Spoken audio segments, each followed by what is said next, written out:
नमस्कार प्यारे विद्यार्थियों।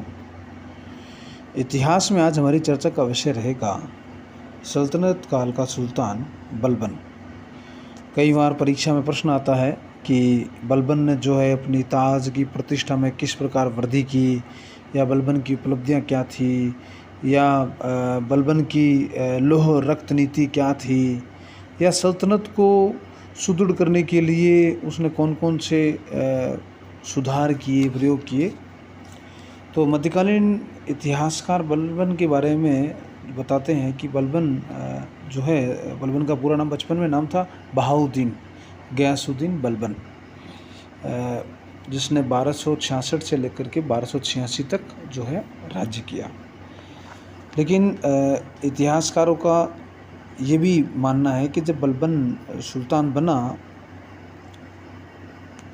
तो उसके सामने कई समस्याएं थी। जैसे जब वह सुल्तान बना तो उसके सामने सबसे बड़ी धन की समस्या थी, क्योंकि राजकोष रिक्त था। उसके अलावा उसके साम्राज्य में अनेक विद्रोह थे, राजनीतिक उपद्रव थे, मंगोलों की समस्या थी।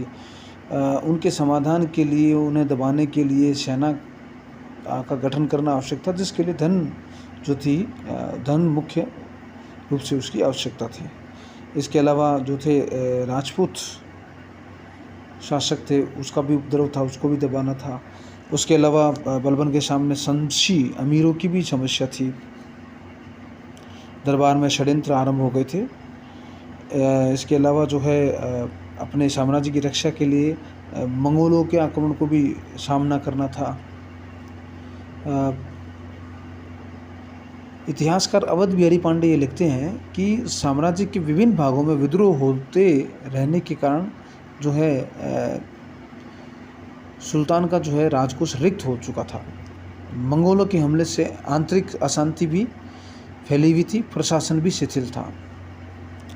लेकिन बलबन ने इन सभी समस्याओं को ध्यान में रखते हुए अपने साम्राज्य को, अपनी ताज, पद और प्रतिष्ठा को जो है सुदृढ़ करने की कोशिश भी की थी, जिसमें कुछ हद तक वह सफल भी हुआ था। इसके लिए उसने जो है वो मेवातियों का दमन भी किया। इतिहासकार बरनी के अनुसार रात्रि के समय में मेवाती लोग नगर में पशुओं की भांति घुमा करते थे, लोगों को सताते थे, उन्हें आराम नहीं करने देते थे, दिल्ली के आसपास में ही मकानों को लूटते थे, जो सबसे बड़ी समस्या थी। लेकिन उसका समाधान किया।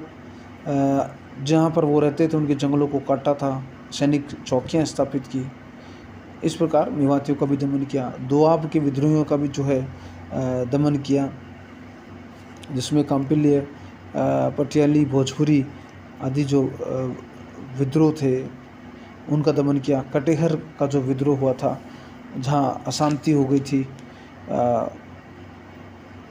विद्रोहियों की जो बस्ती थी उसमें आग लगा करके जो है उस विद्रोह का भी शांत किया।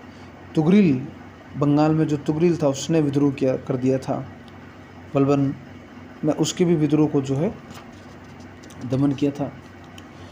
बलबन ने जो है मंगोलों के प्रति जो सीमांत नीति अपनाई, उसमें जो है सीमांत नीति के अंतर्गत और मंगोलों से बचने के लिए उसने अपनी सीमा के पर जो है सुदृढ़ किलों का निर्माण करवाया, सैनिक रखे, और इसके अलावा योग्य सेनापतियों को नियुक्त किया, जिसमें उसने अपने चचेरे भाई शेर खां को भी नियुक्त किया। अनुभवी वीर योग्य सैनिकों को भर्ती किया। इसके अलावा दिल्ली, लाहौर, मुल्तान, समाना, सुनाम, भटिंडा, दीपालपुर में भी जो है जहाँ मंगोलों के आक्रमण का भय था, वहाँ विशेष चाक चौबंद व्यवस्था की। बलबन ने जो है 40 दल जो था तुर्कान चहलगनी, उसका जो है समूल नाश कर दिया था। इस संबंध में इतिहासकार एल श्रीवास्तव कहते हैं कि सुल्तान ने जो कपटपूर्ण तथा बर्बरपूर्ण तरीके से 40 दल का जो है नाश कर दिया था। जो उसके जो सदस्य मरने या पच्युत होने से बचे रहे, उनको उसने कठोरता से दमन कर दिया था।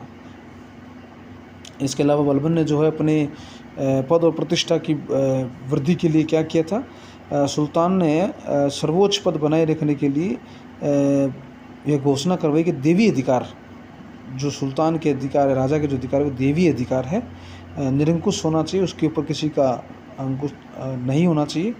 अंकुश सुल्तान ने ईरानी पद्धति पर अपने दरबार में वैभवशाली बनाया। दरबारियों के लिए एक विशेष वेशभूषा भी उसने निश्चित की थी। सुल्तान स्वयं जो वो शानदार वस्त्रों में जो है उपस्थित होता था। दरबार में सुल्तान के प्रति सम्मान प्रकट करने के लिए अमीर सरदारों के लिए सिजदा और पैबोश झुक कर के पैरों में जो है सुल्तान की अगवानी करते थे।